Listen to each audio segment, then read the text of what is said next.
নমস্কার জানাই সবাইকে। Good morning. সবাই নিশ্চয়ই ভালো আছেন। Happy Sunday. কালকে রাত্রে প্রচণ্ড বৃষ্টি হয়েছে, তারপর আজকে সকালটা খুব নির্মল। সকালে গোপালের দুধ গরম করলাম, তারপরে এই যে ছাদের গাছগুলো আমার জল পেয়ে প্রাণ পেয়েছে, একদম শুকনো হয়ে গেছিলো, পরপর দুদিন বেশ জল পেয়েছে। আর সকালের শান্ত নির্মল আকাশ এত সুন্দর লাগে। এবার আমাকে তাড়াতাড়ি রেডি হয়ে চেম্বারের জন্য বেরোতে হবে। এই ছোট্ট লঙ্কা গাছটায় কত ফুল হয়েছে। গোপালের সেবা দিয়ে নিলাম, তারপর রেডি সেডি হয়ে রান্নাবান্না কমপ্লিট আমার অলমোস্ট।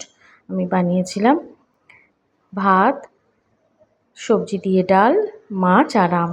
ভিডিও ভালো লাগলে অবশ্যই লাইক, শেয়ার, সাবস্ক্রাইব, ফলো করে আমার সঙ্গে থাকবেন সবাই।